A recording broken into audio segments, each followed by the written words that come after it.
할렐루야. 여러분들 축복합니다. 베드로 정효수가 쓰여진 1세기 당시에 함께 있었던 큰 사건이 하나 있었어요.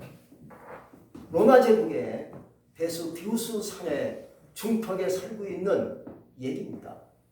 그 중턱에 2,000명의 주민이 살고 있는데 AD 63년 어느 날 수연이 턱수룩한 노인네가 등장을 합니다. 자칭 예언자라고 얘기하고 있어요. 이 사람이 얘기하기를 여러분들 이제 얼마 있으면 베스비우스 산이 화산으로 폭발할 것입니다. 그러니 우리가 살 길은 두 가지밖에 없어.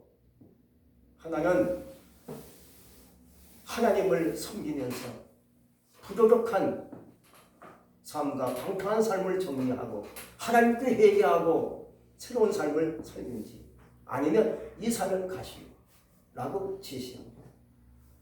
그런데 이 노인의 말을 듣는 사람이 아무도 없어요. 마치 광적인 미치광이 얘기로만 알고 있었던 거죠. 지긋지긋하네. 왜 저런 소리를 하는 거야?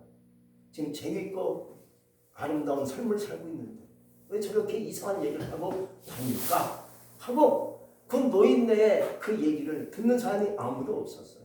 근데 그로부터 16년이 지난 어느 날 AD 79년 8월 24일 베스비우스 산이 화산으로 폭발합니다.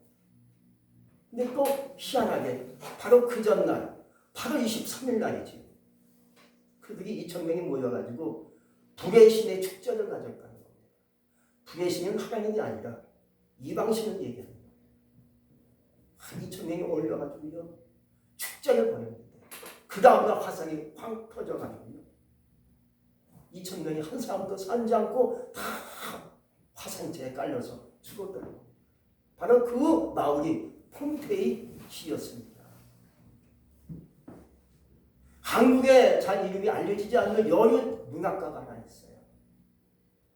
이분의 글이 많이 쓰여지면서 많은 독자를 갖고 있는 그러한 여자분 소설가였습니다.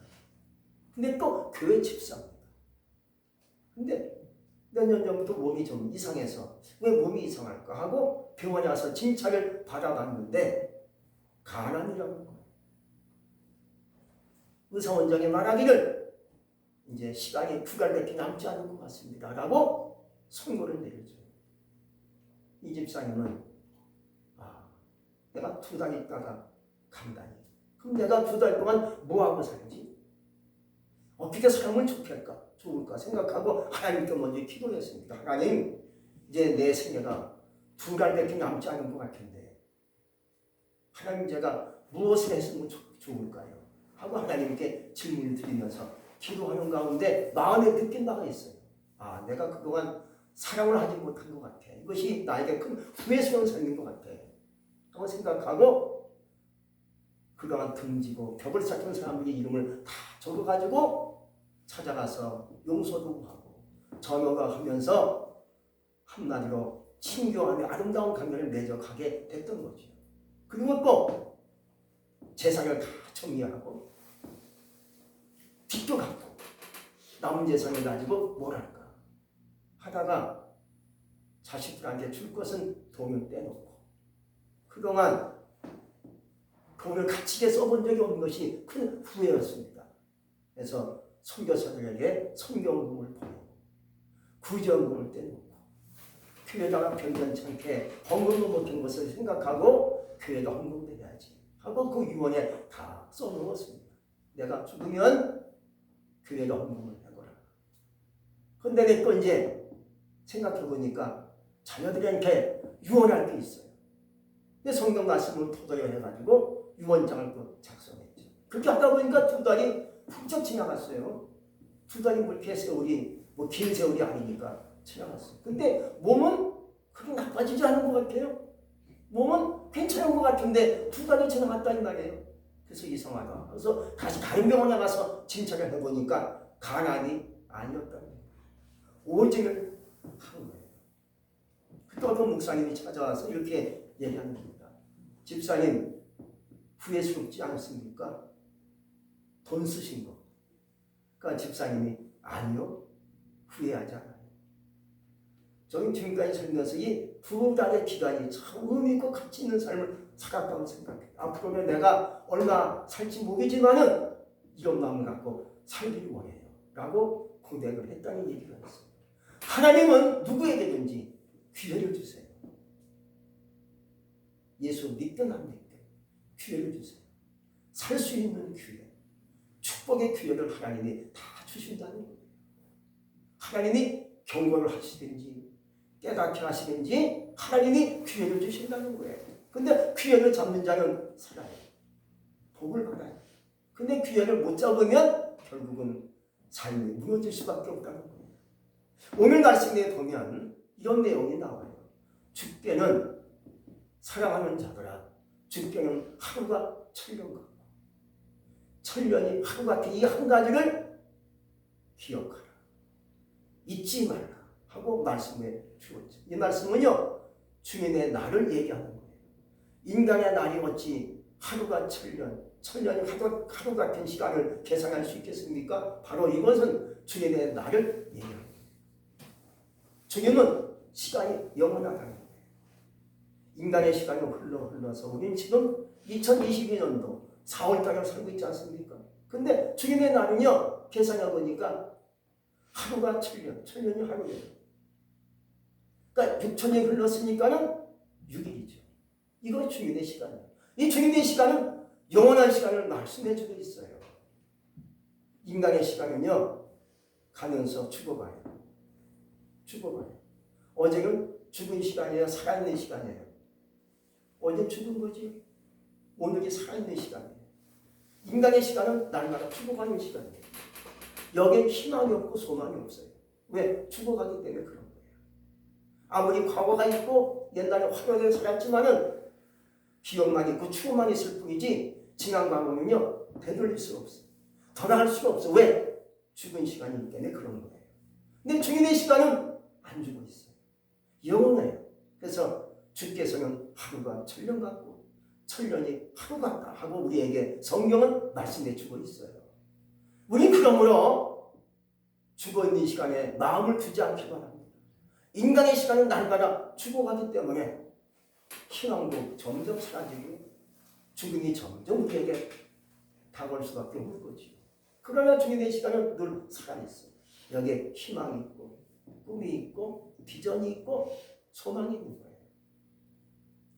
그런가 하면 주님의 시간 속에 특별한 시간이 들어있어요. 그 특별한 시간이 나에게 온다면 나에게 축복이에요. 이렇게 우리는 날마다 일상생활 흘러가지 않습니까? 어제 오늘 내일 흘러가고 흘러가는데 또 흘러오는데 그 시간 속에 하나님의 시간이 찾아오면 누구에게 찾아오든지 하나님 역사가 임한다. 예를 들어서 병변자가 있어요. 죽어가고 있어요. 그런데 그런 사람에게 하나님의 시간이 찾아오면 그 사람은 나아요. 하나님의 시간을 왜 그런지 아십니까? 살아있어서 그런 거예요. 인간은 죽어있는 시간을 살기 때문에 안 되는 거예요. 병든 자 나는 죽어요. 왜? 날마다 시간이 가는데 죽어가는데 살 수 있나요? 살 수 없지요. 과거가 이미 죽은 시간인데 되돌릴 수 있나요? 건강을 다시 찾을 수 있나요? 없잖아요. 그러나 주님의 시간은 어제가 오는 것 똑같아요. 주님의 시간이 찾아오면 병든 자가 일어설 수 있어요. 눈먼 자 눈 뜰 수 있어요. 일어서지 못한 자가 주님의 시간이 찾아오면 일어설 수 있는 능력이 찾아오게 돼 있어요. 말씀에 보니까 눈먼 자가 예수님이 오셔서 역사하니까 눈 뜨잖아요. 또 38년 된 병자가 누워있었는데 주님이 찾아오시니까 일어날 수 있잖아요. 이게 바로 주님의 시간이라는 거예요. 우리 그러므로 하나님의 특별한 시간이 여러분의 삶 속에 오늘 임할 수 있기를 주의 이름으로 축복합니다. 그 다음에 보면 이제 주님의 약속은 이루어진다는 거예요. 우리 주님이 약속했어요. 내가 다시 오마 하시고 부활하신 다음에 승천하실 때 이 말씀하시고 하늘로 올라가셨습니다. 다시 내가 오겠다. 다시 오마. 이 제 의미죠. 이제 그 주님이 다시 이 땅에 오신다는 거예요. 언제인지 알 수 없지만은 이 땅에 주님이 오실 날이 있다는 거예요. 왜? 주님은 약속했어요. 약속 이루어지게 돼 있어요. 또 한 가지는요, 바로 주님이 원하시는 것이 있다는 거죠. 모든 사람들이 멸망치 않고 회개하기를 원하신다는 거예요. 어떤 사람도 회개해. 너도 구원받을 수 있어. 주님 앞에 오면 돼. 이걸 주님이 지금도 원하시고 있기 때문에 자꾸는 주님이 기다리고 또 기다리고 기다리시는 거예요. 우리는 빨리 왔으면 좋겠다 주님이. 그러나 주님은 지금도 기다리시고 있는 거예요. 왜? 사람들이 다 주님께 와야 구원받잖아요. 또 다음으로 보면 주의 날이 도적같이 임한다고 말씀해 주고 있어요. 세상의 모든 역사가 도적같이 와요. 누가 예상할 수 있겠습니까? 아무도 예상할 수 있는 사람이 아무도 없어요. 이런 날이 오겠지, 이것이 오겠지 예상할 수 없어요. 근데 그것이 오거든요. 우린 지금까지 2년 이상 넘도록 코로나19 때문에 고생하고 있는데 이것도 예상한 적이 있었어요. 예상 못했는데 갑자기 코로나가 터졌잖아요. 이처럼 주의 날이 도적같이 이렇게 갑자기 어느 순간에 온다는 거예요. 그러므로 그날에는 몇 가지 징조가 있다고 오늘 성경은 말씀해 주고 있는데, 첫째, 하늘이 큰 소리로 떠나간다라고 얘기했어요. 이 하늘은 천국이 아니라 공중 스카이를 얘기하는 거예요. 공중에 이렇게 우리가 보면 알잖아요. 공중 저 너머에 은하수가 있잖아요. 이 공중의 스카이가 큰 소리로 막 떠나간다. 떠나가니까 뻥 뚫리는 역사가 앞으로 있을 수 있다는 거죠. 그날이 언제냐? 주님이 오실 때 하늘이 떠나는 소리가 들린다는 거예요. 두 번째는요, 채찍이 뜨거운 불에 풀어진다고 말씀해 주고 있습니다. 이 말은 온 우주가 뜨거운 불에 녹아진다는 거예요. 학자들이 이런 것을 이렇게 설명합니다. 지구의 온도 상승. 자꾸 온도가 상승하니까 점점 지구가 더워지면 채찍이 풀어지는 거지. 땅이 점점 녹는 거지. 지금 전 세계적으로 빙하가 녹지 않습니까? 얼음이 녹고 있지 않습니까? 녹고 나중에 땅까지 녹고 풀어지는 역사가 일어난다는 거지. 이걸 굉장히 지금 학자들이 우려하고 한마디로 이게 큰일 났다 하고 지금 난리치고 있는 것이 바로 그런 경우예요. 또 하나는 핵전쟁으로 불의 재앙을 얘기하고 있는 거예요. 지금 그런 징후가 지금 나타나지 않습니까? 핵전쟁, 핵이 떨어지면 불바다가 되는 거예요. 지금 러시아가 지금 ICBM을 다시 이렇게 개발해가지고요, 쏘아냈어요. 핵을 쏘아냈어요. 옛날에 히로시마 떨어졌던 원자탄은 2000배가 더 어마어마하게 큰 넘치는 그런 무서운 핵을 쏘아올린 거예요. 이것이 날아가면요, 나라가 전체 한 방에 나가요. 프랑스가 한 방에 없어져요. 텍사스가 한 방에 없어집니다. 대한민국 하나 떨어지면 그냥 없어져요. 큰 적. 이게 무서운 전쟁, 불의 전쟁을 얘기하는 거예요. 불의 재앙, 지구가 녹아지는 거예요. 이러한 징후가 지금 나타나고 있어요. 무시무시한 날이 지금 우리에게 오고 있고요. 학자들이 3차 전쟁이 지금 열렸다라고 얘기해요. 무시무시한 얘기죠. 우리 그런 시대에 지금 살고 있어요. 우리 이 말씀을 잘 듣고 어떻게 살 것인가 라고 현명하게 생각하고 하나님 앞에 믿음을 지킬 수 있는 자가 되시기를 축복합니다. 또 세 번째는요, 모든 것이 드러난다고 말씀해 주고 있어요. 비밀이 없어진다는 거죠. 전쟁이 지금요, 진실 게임을 하고 있어요. 그러나 그 진실이 잘 드러나지 않고 있죠. 다 누구든지 진실을 숨기고 있죠. 드러나면 손해볼까, 해를 당할까, 당할까 꼭꼭 숨기고 있어요. 사람들은 파헤치려고 해요. 당신 그런 일 했지, 저런 일 했지, 얘기해봐. 아니요, 아니요라고 다 숨기고 있습니다. 왜? 밝혀지면 이게 큰일 나잖아요. 그러나 그날이 오면 다 모든 것이 드러난다는 거예요. 비밀이 있을 수 없다는 거예요. 마치 내가 거울을 보면 내 얼굴이 정확하게 보여지는 것처럼 그날이 오면 다 보여진다는 거죠. 숨길 것도 없고요, 감출 수도 없다는 거예요. 다 돌아가는데 어찌 아니요 못했어요 안 했어요 이런 말 할 수 있겠습니까? 못한다는 거죠. 그날이 오면 그날이 언제냐? 주님이 오시는 마지막 날을 얘기하는 거예요. 그날이 오면 다 돌아가는 거예요. 그렇다면 너희는 어떤 사람이 되어야 마땅하냐고 성경은 질문하고 그 답을 오늘 성경은 말씀해 주고 있어요. 첫 번째 말씀해 보니까 거룩과 행실을 말씀해 주고 있어요. 정말 세상이 너무나 지금 무섭죠. 우리 위험한 시대에 살고 있는 거예요. 그러므로 우리가 할 수 있는 가장 좋은 길은 거룩과 행실을 가져라. 우리의 성경은 말씀해 주고 있어요. 여러분, 거룩과 행실은 죄를 떠난 삶입니다. 죄를 떠나서 하나님을 섬기고 기도하고 말씀을 지키는 것이 거룩하게 살 수 있는 삶을 우리에게 말씀해 주고 있는 거예요. 구약에 보면 소돔성 얘기가 나와요.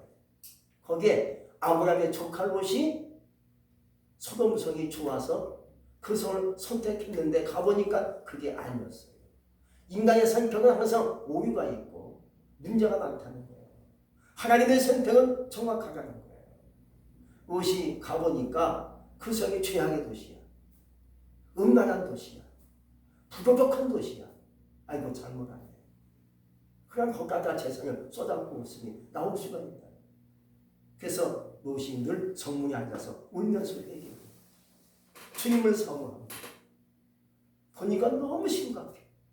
그냥 뭐 이 죄악이 눈에 보여. 얼마나 더러운지 몰라. 얼마나 음란한지 몰라. 이것을 보고 있는 롯이 하나님의 거룩한 은혜 가운데 성문에 앉아서 기도하고 하나님께 고백하고 그런 겁니다. 이건 의인 롯을 하나님이 기억하시게 되신 것이죠. 옛날에 중세기에 보면 많은 수교 사람이 있습니다. 수교원에 사람이 미어 터집니다. 왜 그런지 아십니까? 이 세상 위법이 너무 크고 심각하니까요. 다 수교원으로 몰리는 거예요. 유혹이 너무 많고 너무 죄악이 많으니까 도저히 이게 안 되겠다 싶었어요. 믿음을 지켜야 되는데 믿음을 못 지킬 정도로 너무나 유혹이 많으니까 수교원으로 다 몰려가게 돼요. 왜? 한마디로 거룩한 삶을 살기 위해서 그렇게 열심히 믿음을 추구했던 것이죠. 오늘날이 그러하지 않겠습니까? 돌아서면 죄악이야. 보는 것마다 죄악이야. 듣는 것이 다 죄악이야. 우리 어찌 이 죄악 속에서 살 수 있겠는가? 그래도 교회가 있으니 감사하죠. 나에게 기도할 수 있으니 얼마나 감사합니까? 나에게 성경책이 있으니 얼마나 감사합니까? 우리 그러므로 어디서든지 언제 어디서든지 하나님께 기도하고 말씀을 따라 지킬 수 있는 삶이 된다면 거룩한 삶을 내가 살 수 있다고 믿어집니다. 두 번째는요.